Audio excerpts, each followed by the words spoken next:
Hallelujah. 40 दिवसाचे दूध. किती दिवसाचे? हा, चांगला विषय सापडला मला. 40 दिवसाचे दूध.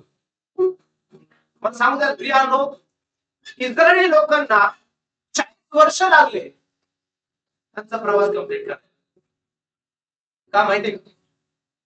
पाप सोडायला तयार नव्हते, अपराध सोडायला तयार नव्हते, स्वतःला जे पाहिजे त्याच्यासाठी कोरकोर. बरे आम्ही पारोच्या इथं कमीत कमी मटण तरी खायला भेटत होतं, पण मटणाच्या जे फटके भेटत होते ते त्यांना चांगले वाटत होते. का? कारण पाप करता येत होतं. पण इथं ते अद्भुत रीतीची कृपा पुरवत आहे. समजतंय? किती जणांना समजतंय? बोला यीशु मसीह की. बोला यीशु मसीह की. मला सांगू द्या प्रियानो, आजकाल लोकांना पाप सोडायला नकोय. देव कधी आठवतो? ज्यावेळेस त्यांना काहीतरी हवंय, काहीतरी प्राप्त करून घ्यायचंय, काहीतरी मिळवायचंय, काहीतरी मागायचंय, मग देतो. इतर वेळेस देव नकोय. इतर वेळेस सेवक नकोय. सेवक फक्त गरजेसाठी. काही काही तर अशा असतात, बाळासाहेब 40 दिवसाचे उपवास होते आणि त्या उपवासामध्ये तुम्ही भविष्यवाणी केली आणि ती भविष्यवाणी माझी पूर्ण झाली नाही. माझ्या भावा, माझ्या बहिणी, भविष्यवाणी तुझ्यासाठी होती, ती देवाकडून आलेली होती, पण सेम टाइम तू ती भविष्यवाणी घेण्यासाठी सक्षम होतास का? तू पापविरहित जीवन जगत होतास का? तू संपूर्ण देवाला न आवडणाऱ्या गोष्टींपासून दूर होतास का? हे बघणं गरजेचं आहे. आणि ज्या वेळेस आपण देवाच्या इच्छेनुसार चालतो ना, ज्या वेळेस प्रभूला आवडणारे जीवन जगतो ना, ज्यावेळेस वचनाला प्रायोरिटी देतो ना, त्यावेळेस त्याला परमेश्वर ती भविष्यवाणी फुलफिल करतो. देवाचा भाग कोण नाहीये, तो भविष्यवाणी बदलू पण शकतो. हालेलुया.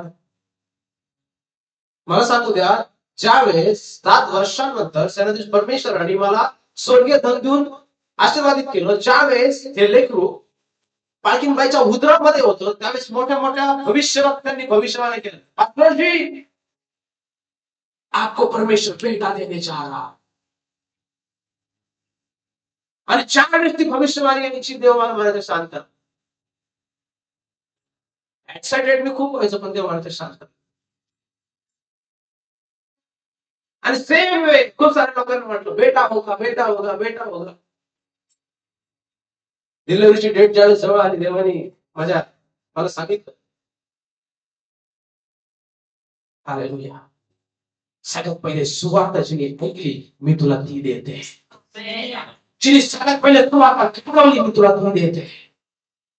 पण मला सांगू द्या, ज्यावेळेस प्रभू येशू ख्रिस्त उठला ना, सगळ्यात पहिले प्रभू येशू ख्रिस्ताचं उठण्याचं शुभवर्तमान जर कोणी गाजवलं तर ती पहिली स्त्री होती.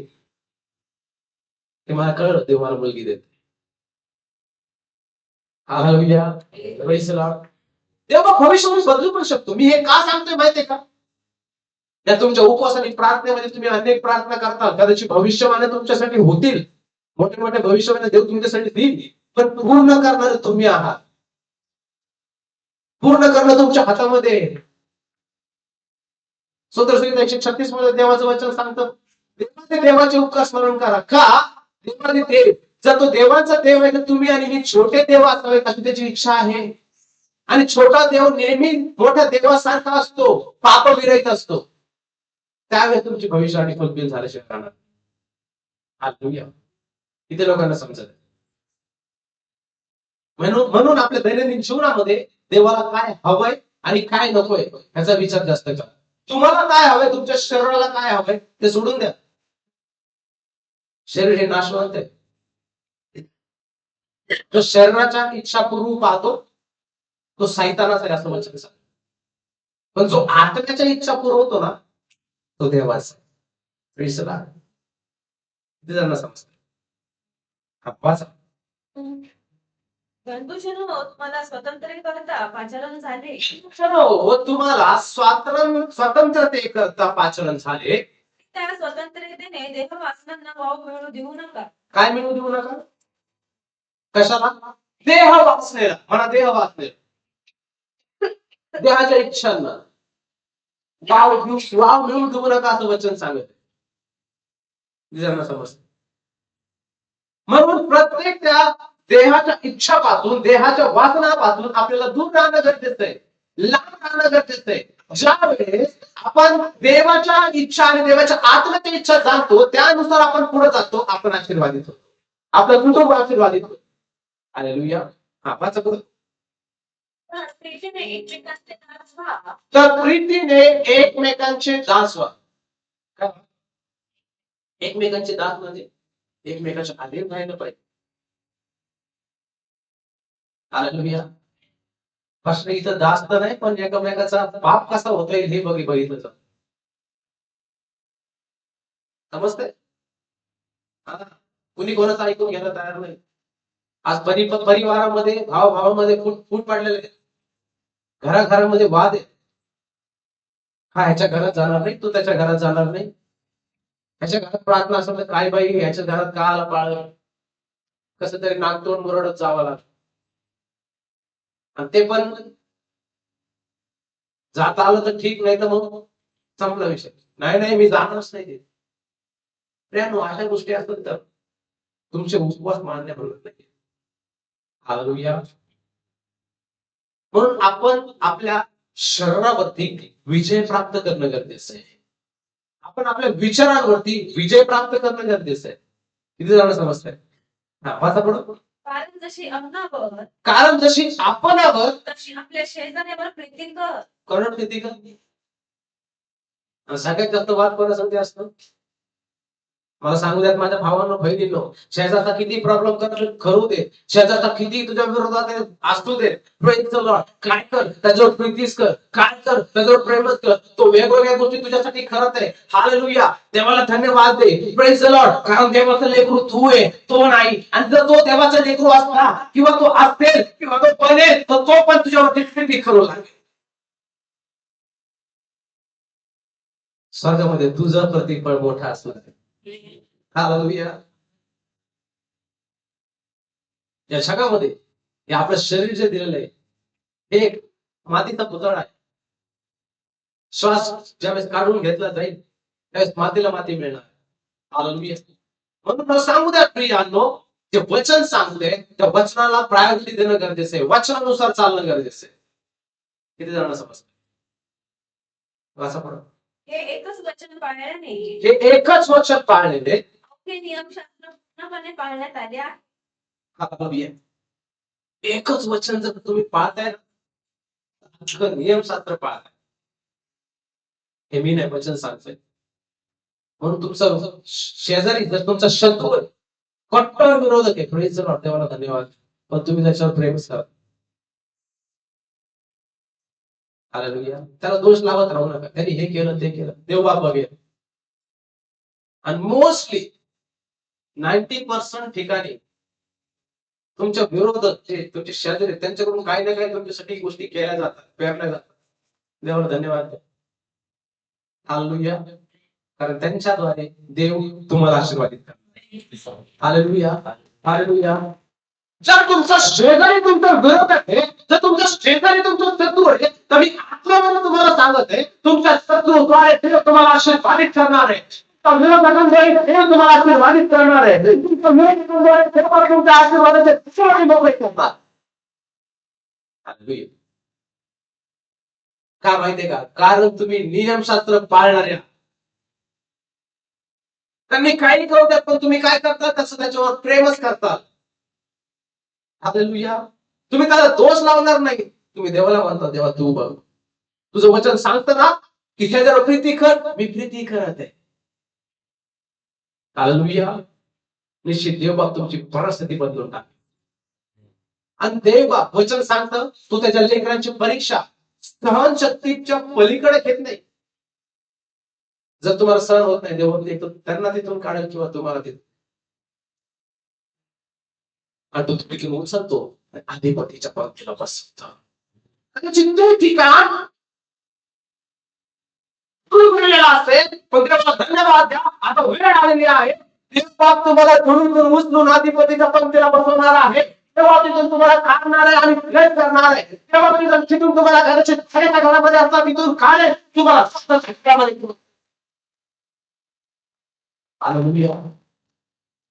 कदाचित घर तुमचंच असेल, स्वतःच असेल, पण वेगवेगळे तुमचे नातेवाईक तुम्हाला टॉर्चर करत असतील, तुमच्यासाठी वेगवेगळे खट्टे खात असतील, तेव्हा धन्यवाद द्या. आता त्या ठिकाणी सुरू झालेली आहे आणि तेव्हा तुम्हाला तिथून काढेल आणि घेऊन जाईल.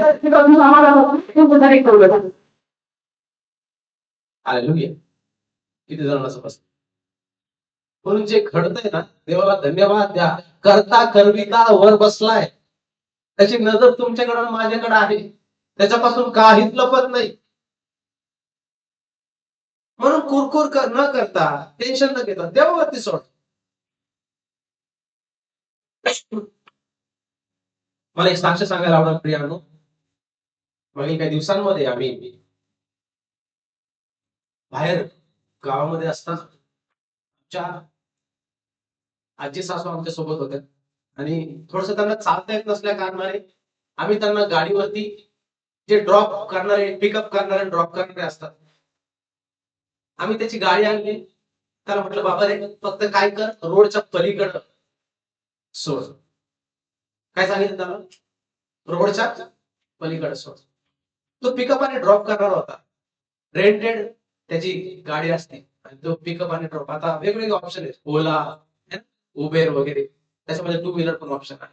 सो आम्ही आमच्या त्या आजी सासू त्या गाडीवरती बसवलं आणि आम्ही त्याला सांगितलं की बाबा तू पलीकडे सोड. आम्ही कोणावर विश्वास ठेवला? गाडीवाल्यावर. त्याचा नंबर घेतला नाही, गाडी नंबर घेतला नाही, फक्त त्याला सांगितलं की अंतर किती होतं, इथून फक्त आपल्या पाण्याच्या टाकीपर्यंत रोडच्या पलीकडे सोडायचं. आणि मला सांगू द्या प्रियानो, आमच्या बसचा टाइम देखील झालेला होता, आमच्या गाडीचा टाइम झालेला होता, आमची ती ड्रायव्हर त्या ठिकाणी आलेली होती आणि आम्हाला गाडीमध्ये बसायचं होतं आणि आम्ही म्हटलं पटक्यात जाता येईल. तो व्यक्ती त्या आमच्या आईला तिथं घेऊन न जाता तो भलत्याच चौकामध्ये घेऊन गेला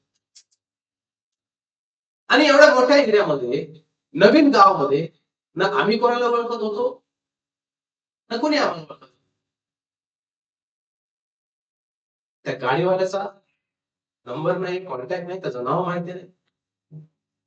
सेम टाइम कधी कधी काय होतं ना प्रियानो, आपण जगिक व्यक्तींवरती, जगिक आप्तजनांवरती इतका भरोसा ठेवतो ना की आपण देवाला विसरतो. आणि आम्ही सेम टाइम त्या व्यक्तीवरती विश्वास ठेवला, भरोसा ठेवला, पण तो व्यक्ती तिराईत व्यक्ती होता. तो कुठे घेऊन गेला माहित नाही. सगळे टेन्शन मध्ये आले. आता काय करायचं? त्या परिस्थितीमध्ये मी म्हटलं देवा, मी माझी चिंता, माझ्या परिवाराची चिंता तुझ्यावरती सोपवतो, कारण आमची चिंता तुला आहे. Hallelujah, praise the Lord. आणि सगळे शोधाशोध करू लागले आणि आमच्या मामा सासऱ्यांचा मला फोन आला. ते म्हणजे पास्टर, तुम्ही ज्या ठिकाणी सांगितलं होतं तिथं तर मी बघितलं, त्या लोकांनी सांगितलं की त्यांचा नंबर कॉन्टॅक्ट आमच्याकडे नाहीये, पण म्हणजे तिथून पुढे जाता जाता पुढच्या चौकामध्ये गेलं, आई मला दिसली. हालेलुया. आणि मी प्रार्थना केली होती की देवा सापडू दे, का तुझी महिमा होऊ दे, करता करविता तू आहेस. पण तुमच्या आणि माझ्या जीवनामध्ये जे घडत असतं ना, ते करणारा देव आहे. कधी कधी तो चेक करतो, परीक्षा घेतो की आता माझं लेकरू काय करत, हातात होतंय, निराश होतंय, पापात पडतंय, अपराधामध्ये पडतंय, व्यभिचारात जातंय, शरीराची इच्छा आकांक्षा पूर्ण करतंय, माझ्या इच्छेनुसार जातंय. हालेलुया. आणि नेक्स्ट मोमेंटला आमच्या त्या आजी सासू आमच्या सोबत होत्या. हालेलुया. किती जणांना समजतंय? वाजत जोरात. सांगू द्या प्रियांनो, जो व्यक्ती, जी माझी बहीण, जो माझा भाऊ, आपला भाव, आपला परोसदार तर देवावरती सोडतो ना, तो देव त्याला कदापि ठरवू देत नाही, तो त्याला कधी कळू देत नाही.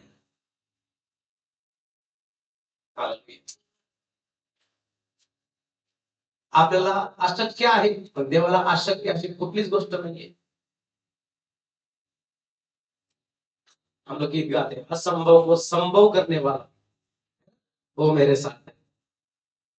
सो हम लोगों को असंभव है, हम लोगों को वो चीज जो हम लोग कभी भी नहीं कर सकते, हमारा परिवार नहीं कर सकता, हमारे भाई, हमारी बहन, हमारी माँ, हमारा बाप, कोई नहीं कर सकता, वो चीज, वो बात परमेश्वर हमारे लिए कर सकता है.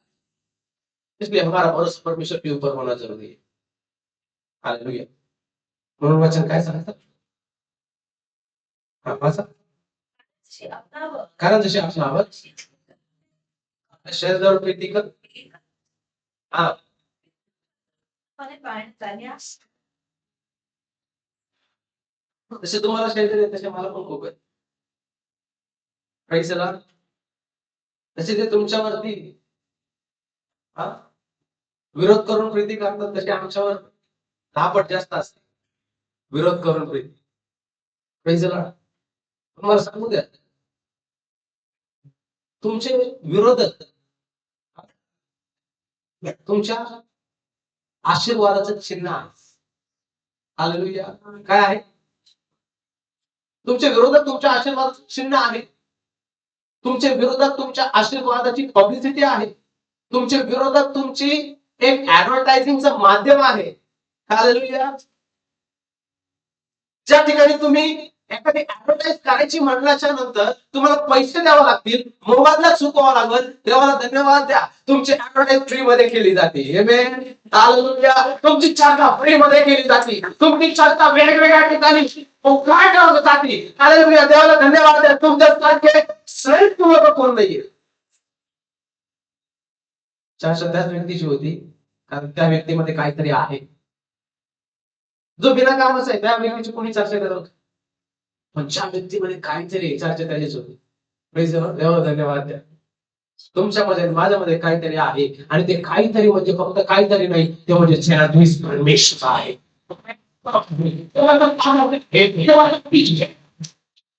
हालेलुया. म्हणून आपण वेगळे आहोत, म्हणून आपण आत्म्याने चालणारे आहोत, शरीराने नाही. हा, वाचा पुढं. तर एकमेकांना चावता हा, व भाऊ टाकता, हा, तर परस्पराच्या हातून हा. एकमेकांचा सहार होऊ नये म्हणून जपा. Praise the Lord. काय सांगताय वचन? परंतु तुम्ही तर एकमेकांना चावता. एकमेकांना चावता म्हणजे त्यांना चावायचं सौंदर्यासारखं तसं नाही. एकमेकांना चावणं म्हणजे एकमेकांना प्रॉब्लेम क्रिएट करणं,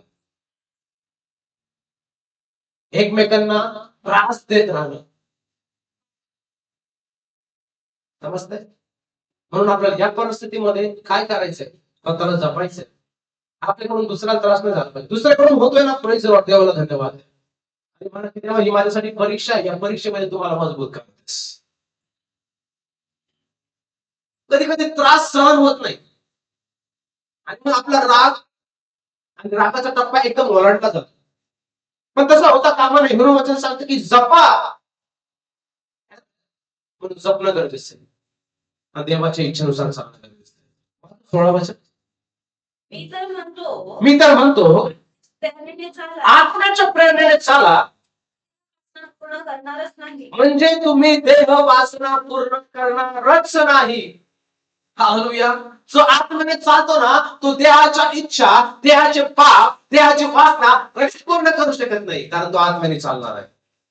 आणि जो व्यक्ती आत्म्याने चालतो ना, एखादी व्यक्ती, एखादं शरीराने पाप जर शत्रू सैतान तुम्हाला करायला लावतोय ना, तर आत्मा तुम्हाला सांगेल की बाबा रे, हे पाप आहे, दूर हो. ज्याप्रमाणे योसेफला पोटिफरच्या घरी विकलं, त्याच्या पत्नीचा डोळा त्याच्यावरती होता, आणि ज्या वेळेस तिने त्याला धरून पाहिलं, तो अंगातला धागा तोडून. आत्मा पापापासून तुम्हाला दूर घेऊन जातो. आत्मा व्यभिचारापासून तुम्हाला पळवतो. म्हणून भावांनो, व्यभिचाराच्या पापापासून लढत बसू नका. जर या उपवासाच्या प्रार्थनेमध्ये फक्त 40 दिवसामध्ये तुम्ही व्यभिचारापासून जर दूर आहात ना, तर तुम्ही फक्त 40 दिवसाचे दूत आहात. अदरवाईज तुम्ही भूत आहात. पण जर तुम्हाला कायमस्वरूपी दूध बनायचंय, तुम्हाला काय करावं लागेल माहितीये का? तेव्हा आत्मा तुम्हाला सांगतोय की तुम्ही त्या व्यभिचाराच्या पापापासून भावाचं तुम्हाला मिळावं लागेल. मी प्रार्थना करतो, पास्टर मी प्रार्थना करतोय या वाईट व्यभिचारापासून त्यामुळे मला दूर करावं. माझ्या भावा देवा तुला मदत करेल, पण तुला पाळायचे त्याच्यापासून. कारण हे एकमेव पाप असा आहे जे तुझ्यावर हावी होणार. आणि जर तुला त्याच्यावर विजय प्राप्त करायचा तर तुला ते सोडून पाळावं लागेल. हालेलुया. वाचा पुढे. कारण देव वाचतो ना आत्म्याविरुद्ध आहे. वासनांविरुद्ध आहे. लिसन केअरफुली. आत्मा देह वासनेविरुद्ध आहे. हे देह वासना हा. कारण देह वासना आत्म्याविरुद्ध आणि आत्मा देह वासनेविरुद्ध आहे. आत्मा लिसन केअरफुली. आत्मा कशा विरुद्ध आहे? म्हणून देहाच्या वासना तुम्ही जर पुरवताय तर आत्मा तुमच्यामध्ये ऍक्टिव्ह नसणार आहे. लिसन केअरफुली. ज्यावेळेस पवित्र आत्मा देवाने तुमच्या माझ्यासाठी पाठवला, ज्यावेळेस तो तिसऱ्या दिवशी उठला आहे ना, आणि ज्यावेळेस त्याचं पुनरुत्थान झालं त्याच्यानंतर त्याचा स्वर्गवास झाला, तो वर गेला. वर जाताना तो काय म्हटला? मी तुमच्यासाठी पवित्र आत्मा पाठवतो. म्हणून तुम्हाला मला जो पवित्र आत्मा दिलाय ना तो ऍक्टिव्हेट जर ठेवायचा आहे, तुम्हाला मला काय करावं लागेल माहितीये का? देहाची वासनापासून दूर राहावं लागेल. समजतंय? व्यभिचार आणि देहाची वासना याच्यात फरक आहे बरं. देह वासना म्हणजे देहाच्या प्रत्येक इच्छा मारायचे आपल्याला. समजतंय? जर तुम्हाला प्यायला पाणी लागतंय आणि रविवारच्या दिवशी पाणी सुकतंय, तुम्ही त्या पाण्याला प्रायोरिटी देताय पण चर्चच्या टायमिंगला चर्चला देत नाही, तर तुम्ही देह वासना पुरवताय. जर पाहुणे तुमच्या घरामध्ये आलेले आहेत आणि रविवार तुम्ही स्किप करताय, शब्दाची आठवण ठेवून पवित्रपणे पाळायला लावलेला असताना तुम्ही रविवार चुकवताय, परिवाराला किंवा त्या नातेवाईकांना टाइम देताय, तर तुम्ही देहवासना करताय. पण जर आलेल्या पाहुण्याला तुम्ही म्हणताय की बाबा तयार हो, माझा टायमिंग झालाय, यायचं असेल तर माझ्या संगती चल, बाकीचं टाइम मी तुला नंतर दे. हालेलुया. घेऊन या तुमच्याद्वारे तो पण आशीर्वाद येते. जर तो देहामध्ये तुमच्याद्वारे तो पण आत्म्यामध्ये, तुमचं प्रतिफळ अद्भुत बनेल. तुमच्यासाठी आशीर्वाद स्वर्गामधून खुलले जातील. हालेलुया. हे आत्म्याच्या प्रेरणेने चालवलेले, तुम्ही आत्म्याच्या प्रेरणेने चालवलेले आहात. ते नियम असतात. तर तुम्ही नियमशास्त्राच्या अधीन नाही. बघा वचन असं का सांगतं? जर तुम्ही आत्म्याने चालता तर नियमशास्त्राच्या अधीन नाही. नियमशास्त्राच्या अधीन राहणं योग्य आहे. योग्य आहे. पण वचन सांगतं जर तुम्ही आत्म्यामध्ये चालता ना तर नियमशास्त्राच्या अधीन तुम्ही नाही. का माहितीये का? नियमशास्त्र खूप काटेकोर होते. पापासाठी पापार्पण, दोषासाठी दोषार्पण. मोशेचे नियम वाचा प्रियांनो, सोपं नव्हतं. मंदिरात कोणीच जाऊ शकत नव्हता याजकाशिवाय. जर त्या याजकाने पाप केले तो याजक त्या परम पवित्र स्थानामध्ये मरून पडत होता. याजकाला ज्यावेळेस आतमध्ये पाठवलं जायचं, त्याच्या कमरेला 2 खंड आणि कमरेला त्याच्या घंटा बेल बांधली जायची. ज्यावेळेस तो याजक आराधना करायचा, स्तुती करायचा, संपूर्ण मंडळीच्या प्रार्थनाच्या मंदिरामध्ये घेऊन जायचा ना, त्यावेळेस ती बेल वाजवत राहायचं. जोपर्यंत बेल वाजवत आहे तोपर्यंत याजक जिवंत आहे. जोपर्यंत बेल वाजवत आहे याजक आहे. बेल वाजवत बंद झाले तर लोकांना समजत होतं पाप, काहीतरी पाप याजकाकडून घडलं होतं, म्हणून याजक मेला. आणि मग त्या याजकाला त्या रश्मीने खेचून घेतलं जायचं. परम पवित्र स्थानामध्ये कोण जाऊ शकत नव्हतं. म्हणून आज जो आत्म्याने चालतो तो परम पवित्र स्थानामध्ये जाऊ शकतो. म्हणून देवाला धन्यवाद द्या, तुम्ही परम पवित्र स्थानामध्ये आहात. हालेलुया. Praise the Lord. परम पवित्र स्थान में वही जा सकता है जो आत्मा से चलने वाला, और जो आत्मा से चलने वाला है वो नियम के अधीन नहीं है, म्हणून देवाने तुम्हाला आणि मला नियमातून मुक्त केलं, म्हणून त्याने तुम्हाला आणि मला नवीन नियम दिले. हालेलुया. नवीन करार दिलाय, नवीन रक्त त्याने तुम्हाला आणि मला. हालेलुया. वाचा पुढं. देहाची कर्मे देवाची कर्मे तर उघड आहेत, तीही तीही चाल कर्म लिसन केअरफुली. हे उपवास आणि प्रार्थना करत असताना ह्याच्यात एक एक जरी गोष्ट तुमच्यामध्ये आहे आणि इथून पुढे जर तुमच्यामध्ये ती गोष्ट असणार आहे, तुमचा उपवास, तुमचं ख्रिस्ती असणं, तुमचं चर्चला जाणं, तुमचं दान धर्म करणं, तुमचं दशम टाकणं सगळं व्यर्थ आहे. आणि तुमची जागा नरकामध्ये नोंदली जाणार आहे. हे मी नाही, शास्त्र सांगत आहे. वाचा. चाल कर्म सार धर्म, अशुद्धपणा, कामातुरपणा, मूर्तीपूजा, चेटके, वैर, कलह, मत्सर, राग, तट, उटी, पक्षभेद पक्षभेद, हेवा हेवा, खून, दारूबाजी, रंगेलपणा आणि अशा इतर गोष्टी. हे सांग carefully. जर हे तुमच्यामध्ये आहे तर तुमचा उपवास मान्य होणार नाहीये प्रिया. तुमचं ख्रिस्ती असणं व्यर्थ असणार आहे प्रिया. किती जणांना समजतं? शेजारच्याला म्हणा, देव माझ्यासाठी बोलत बोलत आहे का? हालेलुया. हे जे पॉइंट आहेत ना, जार कर्म, अशुद्धपणा, कामधुरपणा, मूर्तीपूजा, ह्याच्यावर मी एक एक पॉइंटवर जर बोलायला लागलो तर कमीत कमी एक एक महिना मी बोलत नाही. आणि दैनंदिन जीवनामध्ये ह्या गोष्टी जास्त प्रमाणात आहेत. हे सगळे पाप दैनंदिन जीवनामध्ये जास्त प्रमाणात आहेत. पण जर ह्याच्यावर विजय प्राप्त करायचा आहे तर आत्म्यामध्ये चालायचं. हालेलुया. जो आतमध्ये चालतो ना तो सर्वसाधारण नाहीये. मला सांगू द्या, एकदा फिलिप ज्यावेळेस त्या ठिकाणावरून चाललेला होता, फिलिप जात असताना एक अधिकारी आपशी षंड तो मंदिरामधून आराधना करून तो त्याच्या गावी निघलेला होता. आणि तिथून जात असताना फिलिपही तिथं होता. तर हा आपशी षंड म्हणजे तृतीयपंथी व्यक्ती हा काय करत होता माहितीये का? यशा 53 वाचत होता. रथामध्ये बसलाय, यशा 53 वाचत यरुशलेमेकडे चालला. आणि तो त्या ठिकाणी चाललेला असताना मला सांगू द्या प्रियांनो, ते फिलिपाने ऐकलं. आणि फिलिपाने काय केलं माहितीये का? फिलिप रथासोबत धावत गेला. कशासोबत? कशासोबत? मला सांगू द्या, त्या काळामध्ये जे अधिकारी लोक असायचे ना, त्यांच्या रथाला 16, 24 असे घोडे असायचे.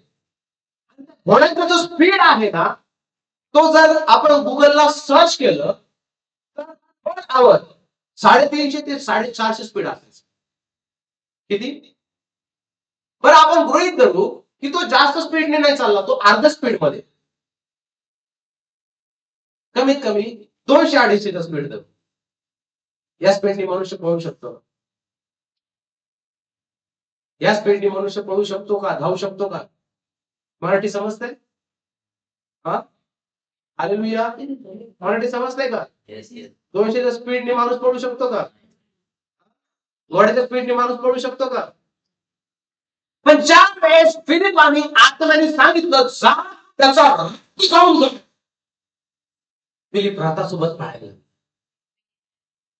जो आत्म्याने चालतो ना तो सर्वसाधारण नाहीये. हालेलुया. म्हणून या उपवास प्रार्थनेमध्ये जर तुम्ही आहात आणि आत्म्यामध्ये चालत आहात, हर एक शत्रू सैतानाची जी गोष्ट आहे ना त्याला तुम्ही गाठणार आहात, त्याच्यासोबत आवाज सोडून पाडणार आहात, काही मागे फेकणार आहात. हालेलुया. कारण तुम्ही आत्म्याचं ऐकणार आहे. कशाचं? कशाचं? जो आत्म्याने ऐकतो ना तो रथ गाठतो. रथ हा कशाचं प्रतीक आहे माहितीये? रथ कशाचं प्रतीक आहे? अधिकाराचं प्रतीक आहे. कशाचं? ज्या वेळेस तुम्ही आत्म्याचं ऐकता तुम्ही अधिकार गाठता. हालेलुया.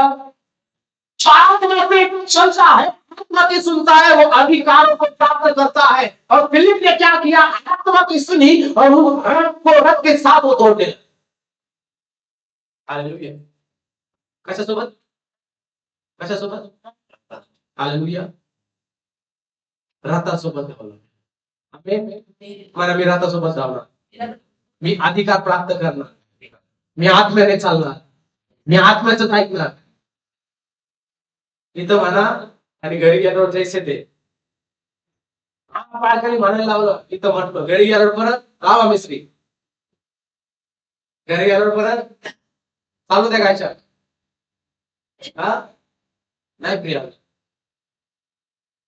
नाही परत नाही तर म्हणता काळच नाही 40 दिवस आम्ही नाही 40 दिवसानंतर चालू व्हा. हालेलुया. व्यर्थ आहे प्रिया.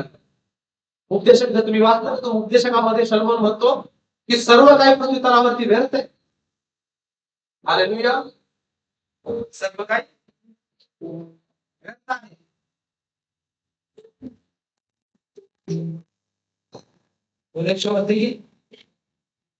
हा. सो या ठिकाणी देवाने क्लिअरली लिहून ठेवलंय. या जर गोष्टी तुमच्या जीवनामध्ये आहेत तर उन्नती होऊ शकत नाही. या जर गोष्टी तुमच्या जीवनामध्ये आहेत तर पापावरती विजय प्राप्त होऊ शकत नाही. हालेलुया. बोला येशू म्हणते की हालेलुया. म्हणून आपल्या दैनंदिन जीवनामध्ये जे सांगितलंय देवाने करायला ते केलं पाहिजे. आणि देव जे सांगतो ते करू नका, त्याच्यापासून वंचित राहा. मला सांगू द्या, फिलिप रथासोबत धावला. बरं फक्त रथासोबत धावायला लावलंय म्हणून तो रथासोबत धावतोय नाही. देवाचा आत्मा सांगतोय धावतोय. कुठपर्यंत? जोपर्यंत हा अधिकारी घरी जात नाही तोपर्यंत धावतच राहतो. थकलो तरी चालत धावतच राहतो. नाही प्रिया, रथासोबत धावला आणि तो अधिकारी जो हापशी शंड होता, तो तृतीयपंथी व्यक्ती जो ते शास्त्र वाचत होता, फिलिप जाऊन त्याला विचारतोय की तू जे वाचतोय ते तुला कळतंय का? हालेलुया. ज्यावेळेस तुम्ही आत्म्यामध्ये चालता ना प्रियांनो, अधिकाऱ्यांना पण प्रश्न विचारण्याचं सामर्थ्य तुमच्यामध्ये प्राप्त होतं. हालेलुया. अधिकारी को आप चाह पूछ सकते हो, अधिकारी के साथ आप बात कर सकते हो. और मैं आत्मा में आप लोगों को बताना चाहूंगा, अधिकारी को आपका सुनना पडेगा. जर तुम्ही कामावरती आहात आणि कोणीतरी अधिकारी तुमच्यावरती आहे, जर तुम्ही आत्म्यामध्ये चालत आहात ना, त्या अधिकाऱ्याला तुमचं ऐकून घ्यावं लागेल. हालेलुया. का? कारण तुम्ही आत्म्यामध्ये आहात. एक बहीण लास्ट टाइम मला म्हणली, बाळक साहेब अधिकारी लोक खूप त्रास देतात हो. ड्रायव्हरच्या दिवशीच ड्युटी लावून देतात. मी म्हटलं माझ्या बहिणी, तू अजून आत्म्यामध्ये नाहीये. ज्यावेळेस तू आत्म्यामध्ये येशील ना, तो अधिकारी म्हणेल की बहिणी रविवारची येऊ नकोस. हालेलुया. कारण ज्यावेळेस आपण आत्म्यामध्ये येतो ना, आत्मा समोरच्या व्यक्तीची पकड घेतो. वचन सांगतं,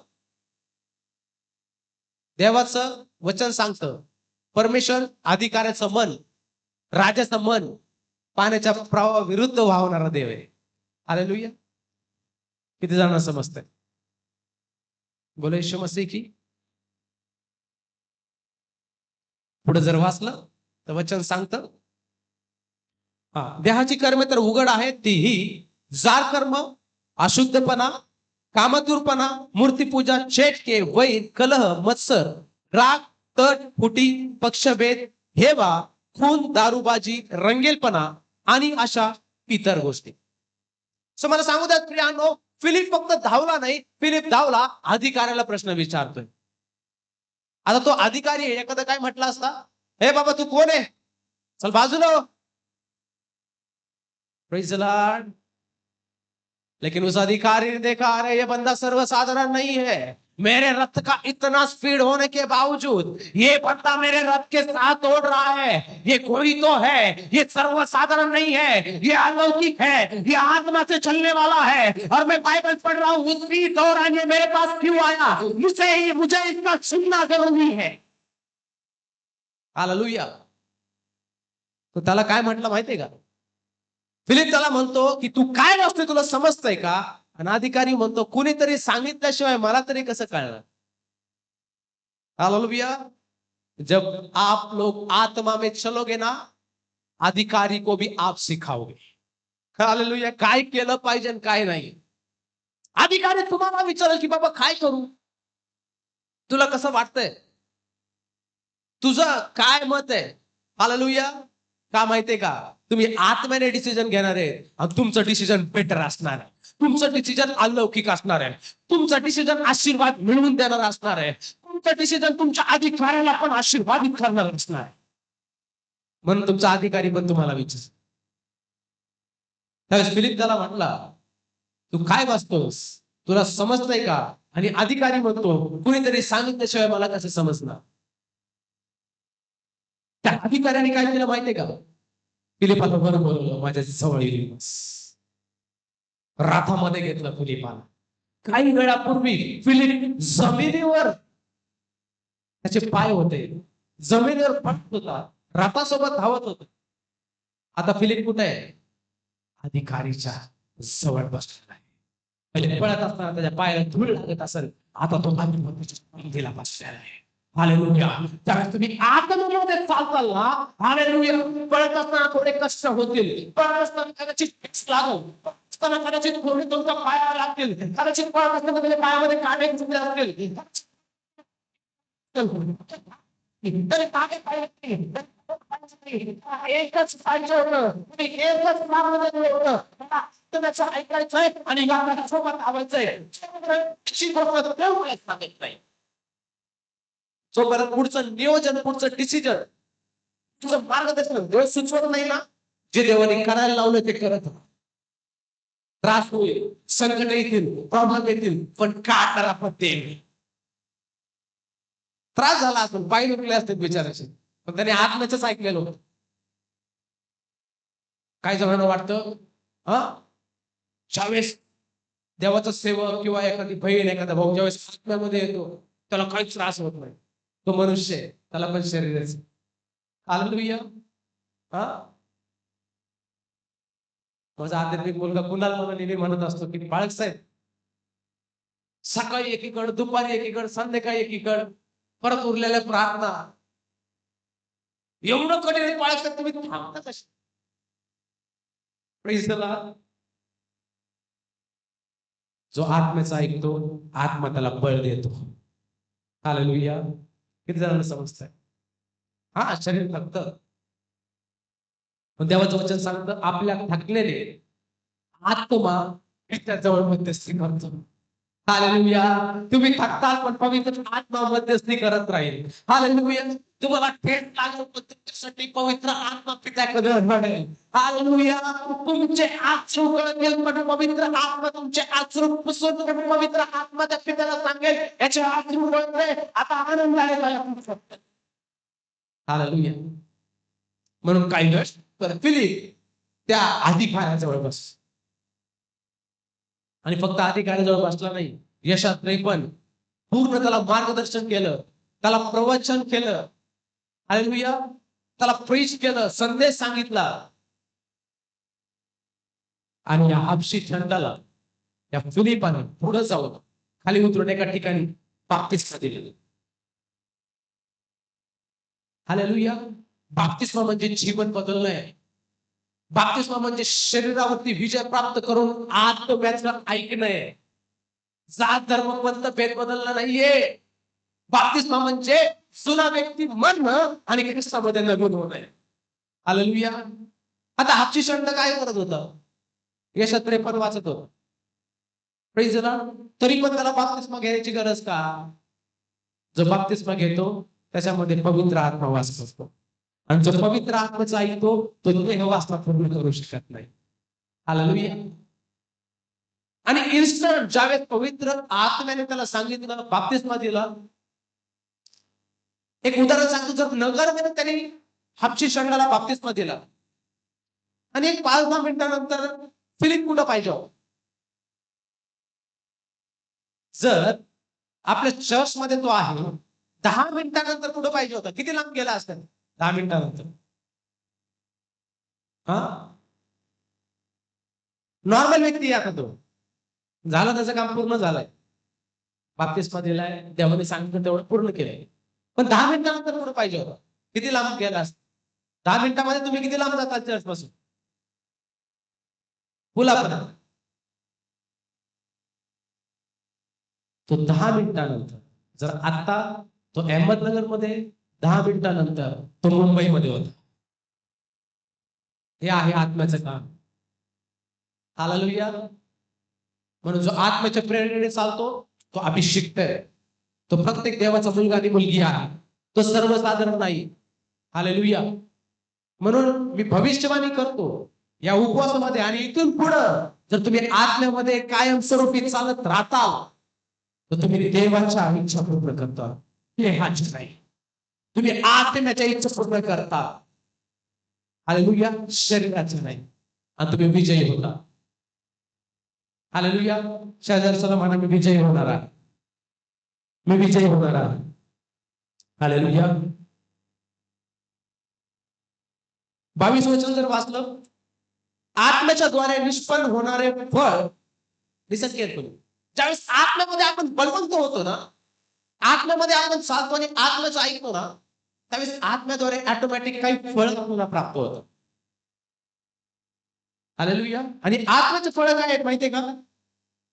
आत्म्याचे फळ 22 वचन आपण वाचतो. आत्म्याच्या द्वारे निष्पन्न होणारे फळ, आनंद, शांती, सहनशीलता, ममता, चांगुलपणा, विश्वासूपणा, सौम्यता, इंद्रिय दमन हे आहे. अशा विरुद्ध नियमशास्त्र नाही. हालेलुया. तुमच्यामध्ये ऑटोमॅटिक शांती निर्माण होईल. बघा, काही लोक असतात, त्यांना किती विरोधात बोला, किती प्रॉब्लेम क्रिएट करा, पण ते शांत असतात. आपण म्हणतो काय व्यक्ती राव, एवढं त्याच्यासोबत भांडलो, एवढी त्याच्यासोबत भांडले, तरी देखील शांत आहे. समजून घ्या, हे फळ त्याला ख्रिस्तापासून प्राप्त झालं. हालेलुया. Praise the Lord. किती जणांना समजतंय? म्हणून पहिलं फळ आहे प्रीती. जर एखादा तुमचा विरोध करत आहे तरी तुम्ही त्याच्यावर प्रीतीच करता. कुठली प्रीती? आत्मिक प्रीती, बर का. हा, नाही तर बाळासाहेब साहेब तुम्ही सांगता आता वचन, हा, गलती 5:22 मध्ये देवाचं वचन सांगतं पहिलं फळ आहे प्रीती. करा मग प्रेम. हा, कुठलं प्रेम? जगिक प्रेम नाही, शारीरिक प्रेम नाही, स्वार्थी प्रेम नाही, आत्मिक प्रेम. हालेलुया. किती जणांना समजतंय? हालेलुया. जगिक प्रेम धोका देणार आहे प्रिया, शारीरिक प्रेम धोका देणार आहे प्रिया, पण जे आत्म्याचं प्रेम आहे, आत्म्याची प्रीती आहे प्रियानो, त्याच्यापासून आपल्याला आनंद कालचं जीवन मिळतं प्रिया. हालेलुया. आणि सर्वश्रेष्ठ प्रीती एकच आहे. योहान 3:16, देवाने जगावर एवढी प्रीती केली की त्याने आपला एकुलता एक पुत्र देऊन टाकला, अशासाठी की जो कोणी त्याच्यावर विश्वास ठेवतो त्याचा नाश होऊ नये तर त्याला सार्वकालिक जीवन प्राप्त व्हावं. हालेलुया. मग कोणची प्रीती करायची? हा, कोणची? काही भावांना पटत नाही एकदम, है ना? Praise the Lord. येस. म्हणून देवासारखं प्रेम आपल्याला कोणीच करू शकत नाही. दुसरं फळ आहे आनंद. पहिलं फळ प्रीती, दुसरं आनंद. हालेलुया. बरोबर. मला सांगू द्या प्रियानो, एका भावाला ज्यावेळेस मी त्याच्या वडिलांसाठी प्रार्थना करत होतो, त्याच्या वडिलांना पुण्याच्या एका नामांकित हॉस्पिटलमध्ये ऍडमिट केलेलं होतं. मी प्रार्थना करत होतो. प्रार्थना करत असताना ते वडील खूप थकलेले होते, संपूर्ण शरीर निकामी झालेलं होतं. आणि त्या भावाची इच्छा होती की बाळासाहेब तुम्ही प्रार्थना करा, माझ्या वडिलांनी माझ्यासोबत राहावं, देवाने त्यांना बरं करावं. आणि मी ज्यावेळेस प्रार्थना करतो, देवाने मला सांगितलं की पृथ्वी तलावाचे या वडिलाचे दिवस संपले, आता या वडिलांना मी घेऊन जाणार आहे. त्या वडिलांकडून मी पश्चातापाची प्रार्थना करून घेतली. त्या वडिलांनी पश्चातापाची प्रार्थना केली आणि देवाने मला सांगितलं जाणार आहे. मी त्या भावाला विश्वासात घेतला आणि त्या भावाला म्हटलं, भावा, कदाचित तुझी प्रार्थना आहे त्या वडिलांना ठेव.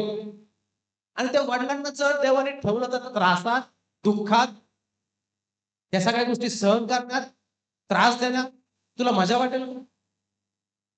पण जर तुझ्या वडिलांचा आत्मा तेव्हा स्वर्गामधून घेऊन जातोय, स्वर्गामध्ये सेम असणार आहे, ह्याच्यापेक्षा मोठा आनंद तुला कोणता असणार आहे माझ्या भावा? आणि त्याला बरं वाटलं. मला म्हणे बाळासाहेब तुम्ही बोलताय ते खरं आहे, पण नेमकं कसं घडलं काय होईल? म्हटलं देवबाप करेल, फक्त प्रार्थना हे कर की देवा तुमची इच्छा होऊ दे.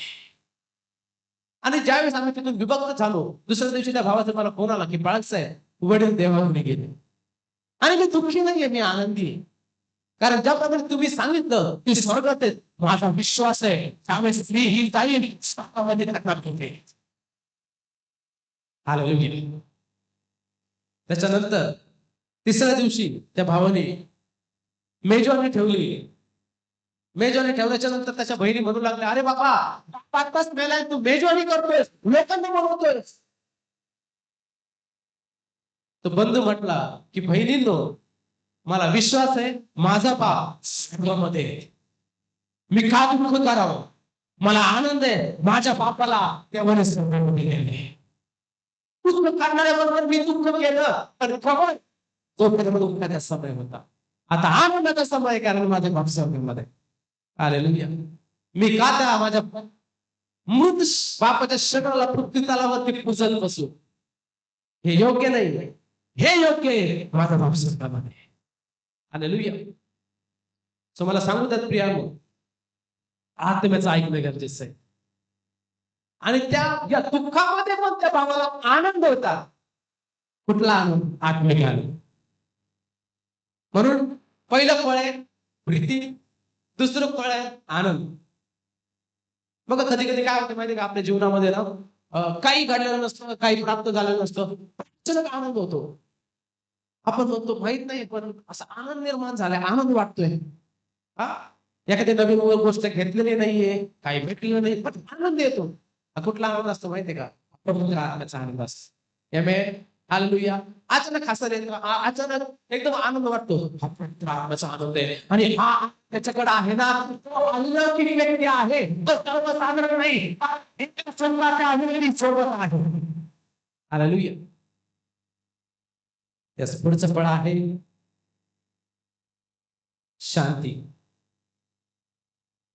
हालेलुया.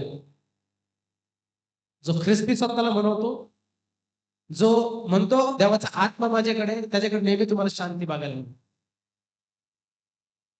किती प्रॉब्लेम येऊ दे, तो शांत तुम्हाला दिसेल. हालेलुया. असं नाही, तो पण डिस्टर्ब होऊ शकतो, त्याच्या जीवनात वारे वादळ येऊ शकतात. पण ज्याप्रमाणे वादळाला वाऱ्याला येशूने धमकवलं आणि येशू म्हटला शांत हो आणि उगा राहा, तुम्हाला मला अधिकार देते.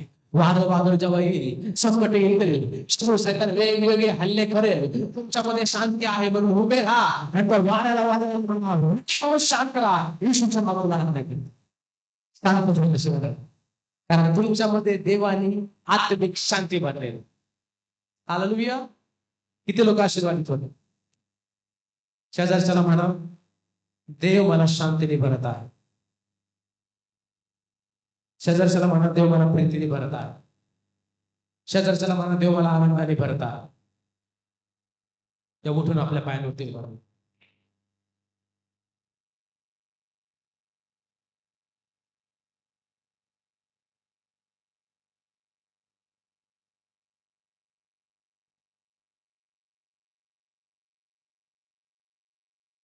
अपने नेत्र बंद करो। आइए अपने आंखों को बंद करेंगे, अपने ध्यान को जीवित परमेश्वर की ओर लगाएंगे।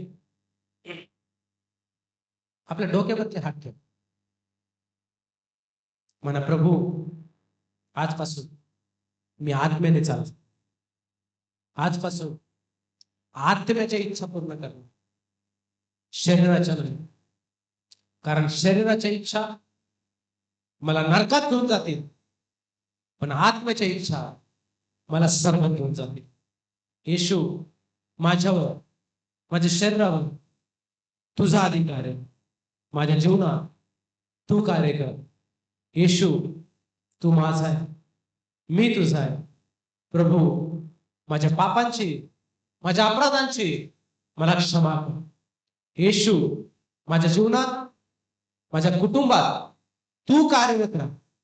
तुझा आत्मा मी माझ्या घरासाठी, माझ्या कुटुंबासाठी, माझ्या लेकरबाळांसाठी आणि माझ्यासाठी मी स्वीकारतो.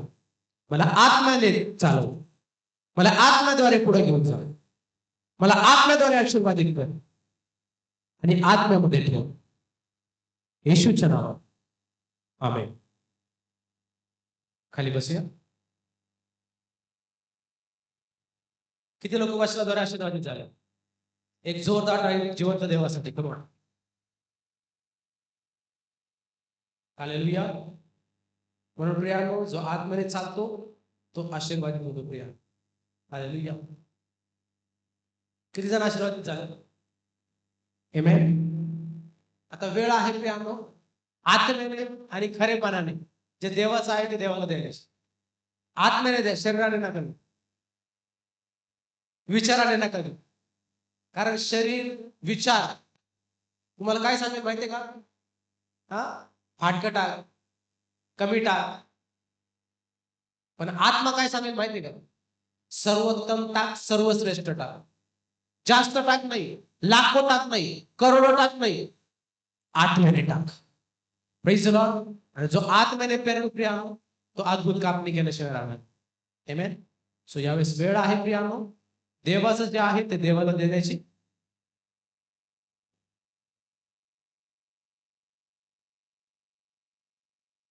म्हणून जे देवाचं आहे ते आपण देवाच्या भांडारात आपण पेरूया.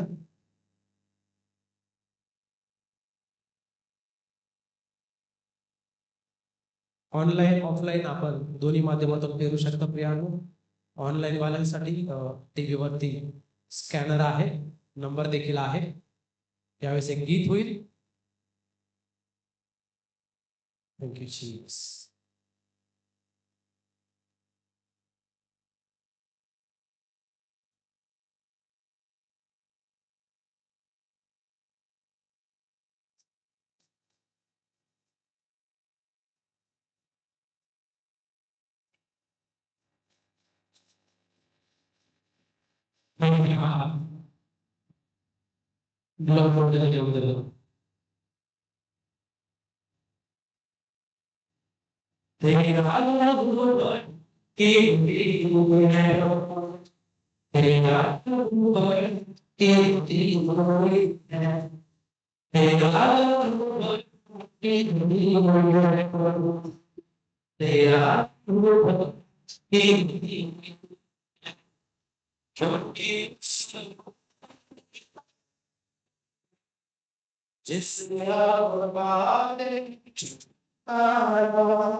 क्योंकि उस जिससे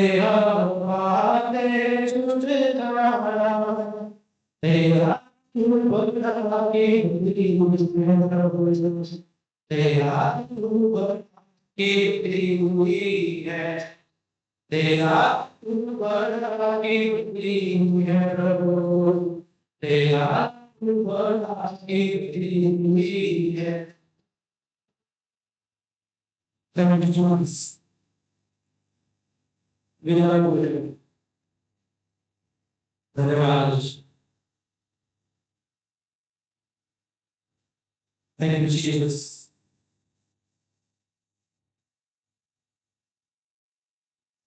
सारी दुनिया तुम्हें सारी दुनिया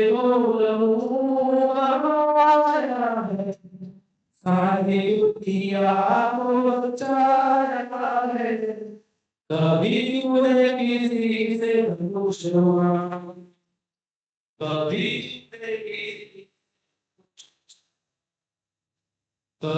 तूने किसी से पूछा, कभी तूने किसी से पूछा, तेरा है प्रभु, तेरा है, तेरा है प्रभु, तेरा है, क्योंकि उस प्रभु में जिसे अब बातें छुटकारा, क्योंकि उस लहू में ताकत है, जिसे अब बातें छुटकारा।